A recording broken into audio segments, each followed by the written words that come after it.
नमस्कार मित्रांनो, आज आपण मतदान कार्ड तुम्ही घरबसल्या तुमच्या मोबाईलमधून डाउनलोड कसं करू शकता हे आपण या व्हिडिओमधून बघणार आहोत. तर तुम्हाला सर्वप्रथम तुमच्या गुगलमध्ये यायचं आहे. गुगलमध्ये आल्यानंतर सर्च करायचं आहे वोटिंग कार्ड डाउनलोड.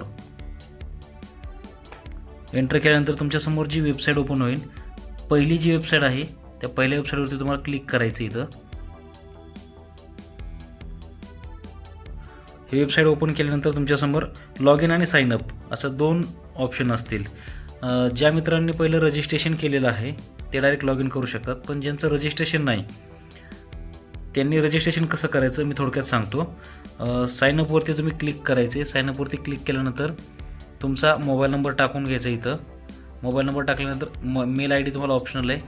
खाली कॅप्चा टाकून घ्यायचा आहे. कॅप्चा टाकल्यानंतर कंटिन्यू या बटनावरती क्लिक करायचं आहे. कंटिन्यू या बटनावर क्लिक केल्यानंतर तुमच्यासमोर येईल तुमचं आडनाव आणि नाव तुम्हाला टाकून घ्यायचं आहे. खाली पासवर्ड तुम्हाला क्रिएट करून घ्यायचा आहे. पासवर्ड क्रिएट केल्यानंतर तुम्ही कन्फर्म केलं की तुम्ही जो मोबाईल नंबर टाकलेला आहे त्या मोबाईल नंबरवरती तुम्हाला OTP येईल आणि तो OTP तुम्हाला भरून घ्यायचा आहे. ज्यावेळेस तुम्ही OTP भरून घ्याल आणि कन्फर्म कराल तुमचं रजिस्ट्रेशन सक्सेसफुल झालेलं तुम्हाला मेसेज येईल आणि तुम्हाला परत लॉग इनच्या पेजला यायचं आहे. लॉग इनच्या पेजला आल्यानंतर लॉग इन करून घ्यायचं आहे. परत लॉग इनवरती मोबाईल नंबर टाकून घ्यायचा आहे. मोबाईल नंबर टाकल्यानंतर खाली कॅप्चा भरून घ्यायचा आहे. कॅप्चा भरून घेतल्यानंतर रिक्वेस्ट टू OTP या बटनावरती क्लिक करून घ्यायचं आहे. तर तुमच्या जो रजिस्टर्ड मोबाईल नंबर आहे त्याच्यावरती OTP येईल.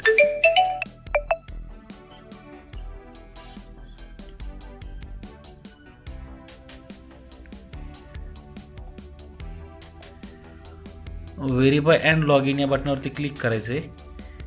तर तुमचं लॉग इन घेऊया. आता तुमच्यासमोर जो हा इंटरफेस आहे याच्यामध्ये आपल्याला आपलं मतदान कार्ड डाउनलोड करायचं आहे. तर आपल्याला मतदान कार्ड डाउनलोड करण्यासाठी आपल्या उजव्या हाताला ट्रॅक ॲप्लिकेशन स्टेटस हे जे आहे याच्या खाली डाउनलोड इपिक डाउनलोड यावरती क्लिक करून घ्यायचं आहे. डाउनलोड इपिक केल्यानंतर तुमच्यासमोर हा इंटरफेस असेल.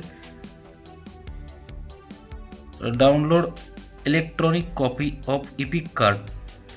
I have EPIC number from reference number. तुमच्याकडे इपिक नंबर असेल तर तुम्ही इपिक नंबरला टिक करायची. रेफरन्स नंबर असेल तर रेफरन्स नंबरला टिक करायची.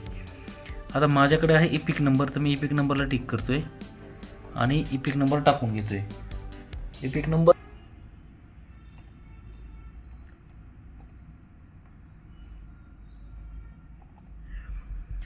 तुमचं स्टेट जे आहे ते स्टेट तुम्ही सिलेक्ट करून घ्यायचं आहे आणि सर्च या बटनावरती क्लिक करायचे. जसं तुम्ही सर्च बटनावरती क्लिक कराल तुमच्या डिटेल्स पूर्ण खाली येतील.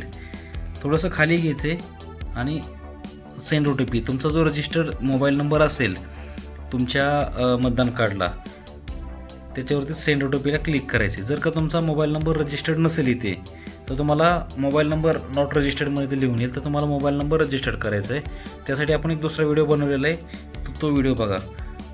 सेंड OTPवरती क्लिक केल्यानंतर तुमच्या रजिस्टर्ड मोबाईल नंबरवरती OTP येईल. तो OTP तुम्हाला खाली टाकून घ्यायचा आहे.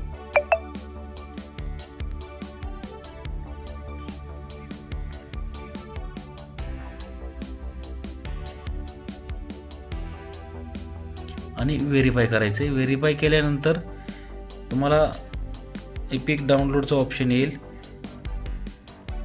थोडंसं नेट स्लो असल्यामुळं इपिक डाउनलोडचं ऑप्शन येईल. इपिक डाउनलोडवरती क्लिक करायचं आहे. जसं तुम्ही इपिक डाउनलोडवरती क्लिक कराल तर तुमचं मतदान कार्ड डाउनलोड झालेलं असेल. माझं मतदान कार्ड हे डाउनलोड झालेलं आहे. तर आजची माहिती कशी वाटली मित्रांनो, व्हिडिओ कसा वाटला नक्की कमेंट करून कळवा. लाईक करा, सबस्क्राईब करा चॅनलला मित्रांनो तुम्ही.